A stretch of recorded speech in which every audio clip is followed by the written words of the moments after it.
Hello, this is AJ again. Welcome to our next lesson. This one's a really interesting one from one of my favorite writers. Absolutely love him. His name is Alan Watts.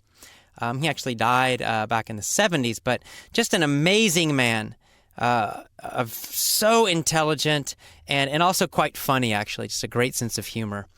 And Alan Watts is a very interesting guy. He was one of the first Western people, meaning American or European, to learn about Eastern spiritual practices, Eastern religions. So he studied Buddhism, Taoism, and Hinduism. Most especially Buddhism. He was a Buddhist.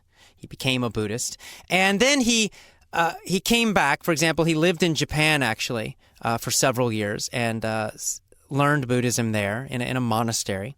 And then he came back, and then he wrote in English about these religions.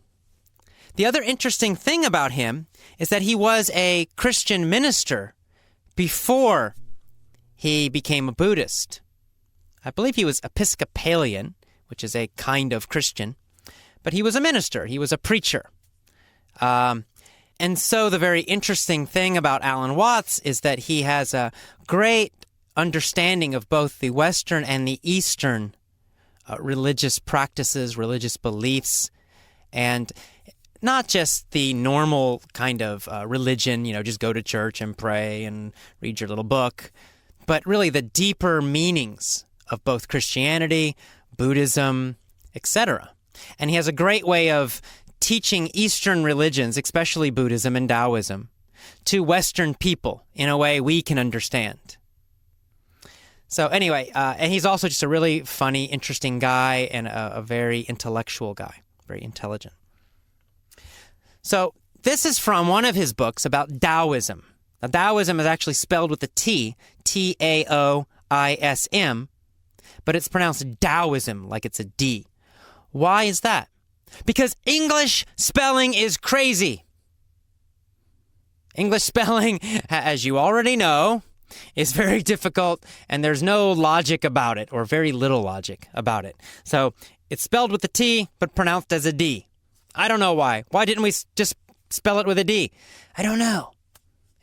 It comes from, Chinese words, so I guess they wrote it, they heard it wrong, and I don't know.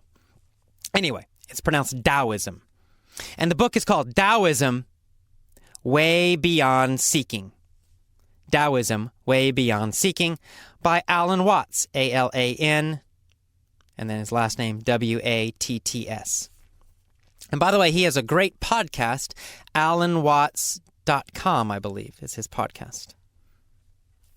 So in this book, Alan Watts talks about Taoism. Taoism is a philosophy, not really a religion, I don't think. Maybe it is, I don't know. But in my opinion, it's really more of a philosophy.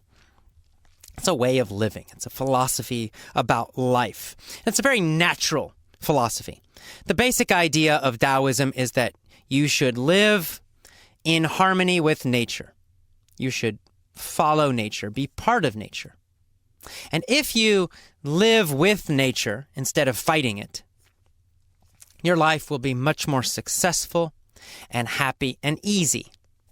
It's a little bit like Thoreau's idea. Remember Thoreau, Walden? Remember that lesson? Well, Taoism has a similar kind of feeling. This idea that we don't fight against things. We go with them. We do what is natural. So effortless English, in many ways, is a Taoist kind of English program. Because we're trying to go with your natural brain, right? You're trying to learn in the most natural way. We're not fighting against our brains. We're going with the brain. The brain loves stories, so we use stories to teach English.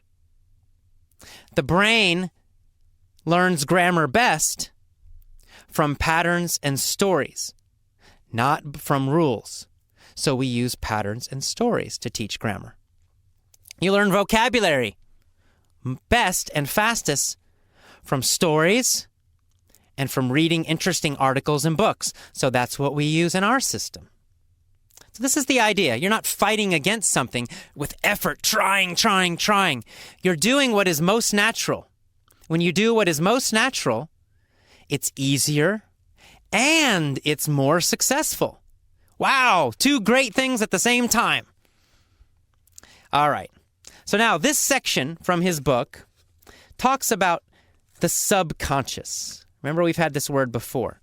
It's the part of your brain that is working all the time, but you don't know. It's the part of your intelligence, your brain, that makes your heart beat. Boom, boom, boom, boom, boom, boom. Right? You don't have to think about it. You don't tell your heart to beat. Beat now, beat now, beat now. Right? It's automatic. Your brain is making that happen subconsciously. Now, you can breathe, for example, consciously or subconsciously. Usually, when you're doing something, you're not thinking about breathing, but you still continue to breathe, right? You're always breathing. You can also think about it, right? You can consciously think about breathing. You can decide, breathe in, breathe out. That's conscious breathing. Subconscious breathing or unconscious breathing, it just happens automatically. You're doing something else, you're not thinking about it, but it still happens. Your brain is still working. So that kind of intelligence, that unconscious, that subconscious intelligence is the most powerful. That's most of our intelligence. Thinking about things with words or consciously thinking, it's very limited. We can only do a little bit with that. We think that's so great, and that's what we always focus on. And our schools are always about conscious learning. We analyze. We think about the little parts of things, the little pieces of grammar, the individual vocabulary words. But that's not how the brain works best. So let me read this part from Alan Watts now. Here we go.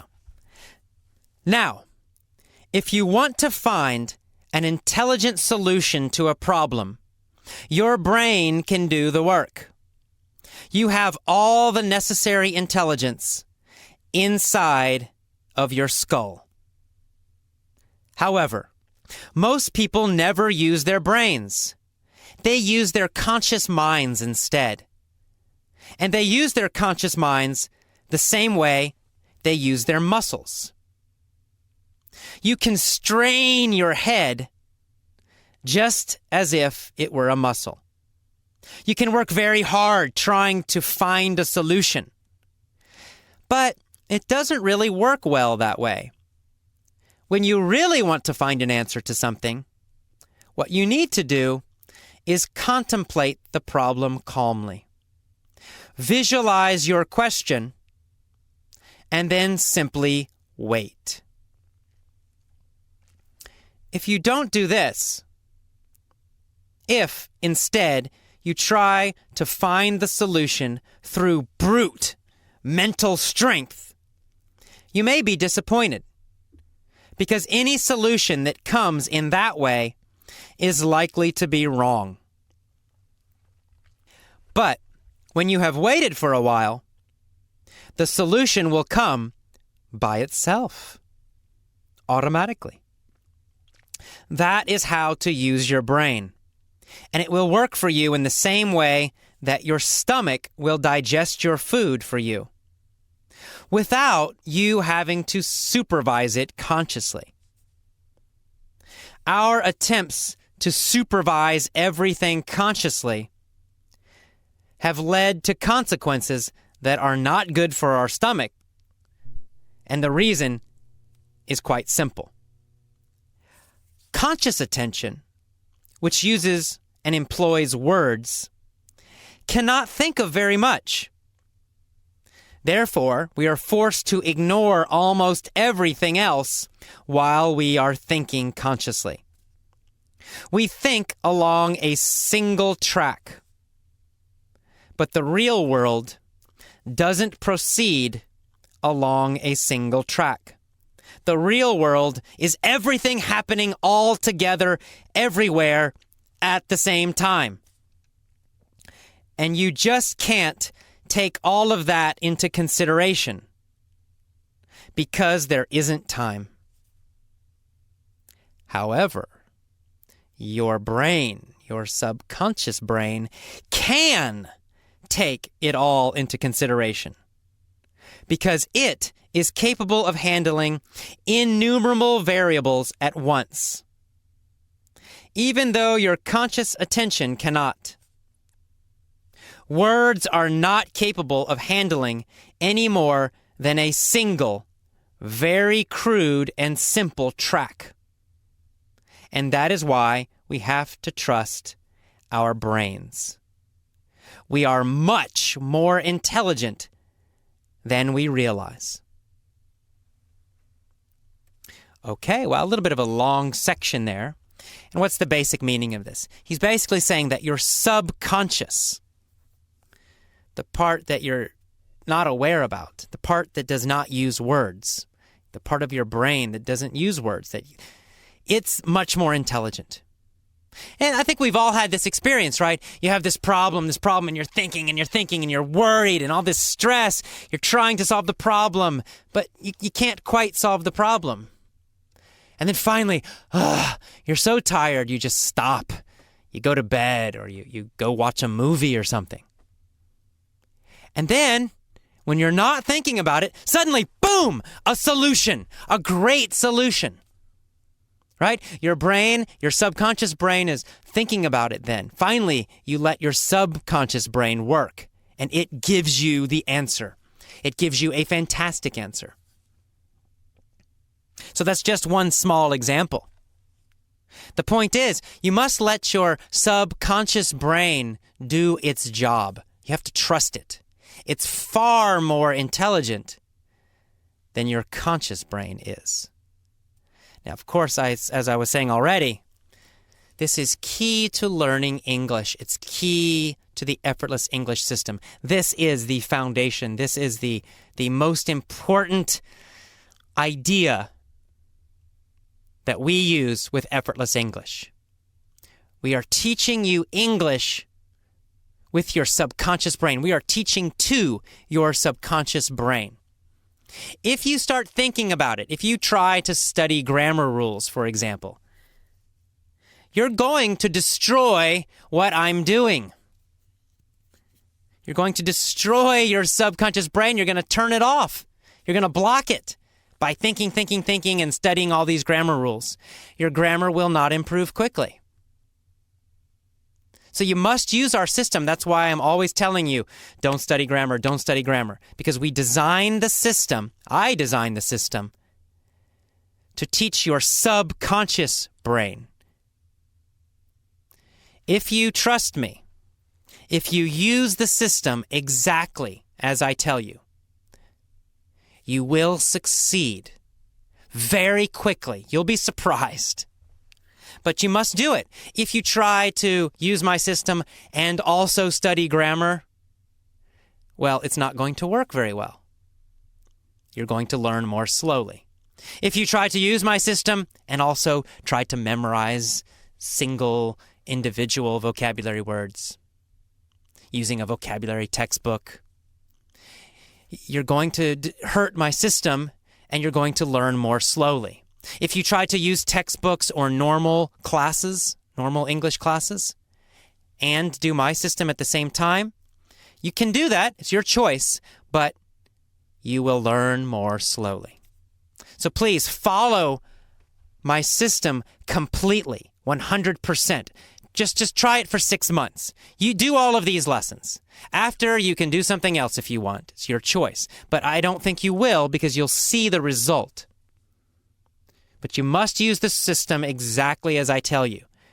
One lesson set for one complete week. Only listening. Don't try to memorize. Don't try to think about the rules or why this or why that. Don't think about that. Just listen and enjoy. Listen and enjoy. Listen a lot.